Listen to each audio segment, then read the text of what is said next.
I have always felt that time holds secrets we are not meant to understand. I'm not just referring to the passing of seconds or the movement of the hands, but to something deeper, something that seems to observe us from a dimension we barely sense. For years, I believed that this idea was merely an obsession, until I found an object that would change my life forever. An ancient clock covered in symbols that did not belong to any known culture. Its mechanism seemed intact, but the most unsettling thing was the feeling that the clock was alive, as if it recorded something beyond the hour. I acquired it at an auction where no one else seemed to notice its presence. From the very first night, I heard a faint tick that did not come from its gears, but from some invisible point around. It was an irregular sound, almost human. I thought it was my mind playing tricks on me, but the clock began to behave in strange ways. Sometimes it marked the exact hour, other times it would rewind a few minutes, and, on occasions, it would advance abruptly, as if trying to warn me of something. I started to record each change and discovered a pattern that sent chills down my spine. The jumps coincided with memories that were not mine. They were images, smells, sensations that appeared without logic. I would walk through my house and suddenly remember a war I had never lived, a journey I had never taken, or a face I had never seen. It was as if the clock were connecting me with lost times, with fragments of lives erased from history. I tried to ignore it, but those memories became more intense. Each turn of the clock was an open window to a different era, an era that no one remembered but seemed determined to return. When I tried to uncover the origin of the clock, I discovered that there was no official record of it. No catalog, no historical archive, no reference in museums or private collections. It was as if the object had appeared out of nowhere. However, inside the lid, I found a tiny inscription, almost imperceptible, "What was still is." That phrase haunted me for days. Did it mean that the past was still alive? Or that some moments had never truly concluded? The visions began to intensify. They were no longer isolated memories, but complete scenes unfolding with disturbing clarity. I walked through cities that seemed both ancient and modern at the same time, listened to languages that existed in no record, and witnessed events that seemed to erase and rewrite their own sequence. It was as if time was trying to communicate with me through scattered fragments. One day, the clock stopped marking any known hour and began to display patterns of light between the numbers. I didn't know it could emit light, but there it was, a soft glow that slowly changed shape. I understood that this was not a simple message. It was a warning. And when I touched the illuminated glass, I felt it, a deep vibration, like a pulse coming from another era. At that moment, an idea crossed my mind with absolute certainty. The clock was searching for something, or someone. I decided to follow each of the signals, even though I didn't understand their purpose. It led me to places that seemed ordinary, but when I stopped and looked closely, I discovered small cracks in reality. Shadows that moved with a delay, reflections that showed different scenes, echoes of conversations that had not yet occurred. I felt I was on the brink of a discovery that would rewrite everything I thought I understood about time. Each step I took pulled me away from the reality I knew and brought me closer to an uncertain territory, but one that was impossible to ignore. The cracks in reality became more evident when the clock began to vibrate every time I approached certain places. They were not historical sites or ancient ruins. On the contrary, they were ordinary points, a corner, a bridge, an empty hallway.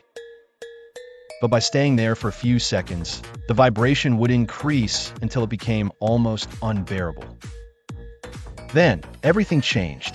The air seemed to thicken, colors shifted, and for a moment, I could see overlays of different times coexisting in the same space. People who had never met walked among each other without noticing. Buildings that no longer existed reappeared like solid shadows. It was as if the clock revealed hidden layers of time accumulated in the same spot. One night, following one of those vibrations, I arrived at a vacant lot on the outskirts of the city. The clock throbbed like a racing heart. As I stepped into the center of the place, the ground trembled slightly, and before me appeared a door made of light.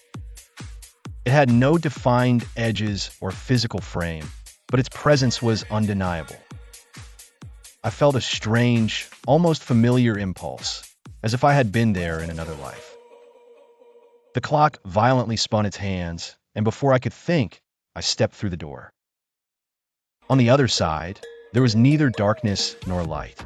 There was time. Not in the form of seconds or dates, but as a living substance. I could feel it around me, flowing, retreating, repeating, multiplying. And in the midst of that changing landscape, I saw human figures. They had no faces, but their silhouettes seemed to remember something. As I approached, I realized they were not people. They were memories, fragments of stories that time had lost, waiting to be found. As I observed them, I understood something terrifying. Not all were memories of the past. Some had not yet occurred, and others should never occur. Upon opening my eyes, the landscape changed completely, surrounded by floating theatrical scenes. I could see forgotten battles, unrecorded celebrations, and erased discoveries. Each scene held invisible threads, connecting moments in a vast, fragile network. The clock vibrated, guiding me through the labyrinth of overlapping times with precision. Suddenly, a whisper emerged, not from the scenes, but from time itself. It was a faint voice, formed by thousands of voices speaking in unison. I could not distinguish words, but I understood. Time flows and observes. When something alters the natural course, time responds. As I moved forward, the scenes began to fade into golden dust. The clock displayed a new pattern, indicating scenes that should not exist. They were remnants of discarded timelines, possibilities rejected by reality. In that instant, a gigantic shadow covered the scenes, formed by history. I felt a chill. It was not a creature, but a presence, pure time. It neither approached nor receded, aware of my crossing of boundaries.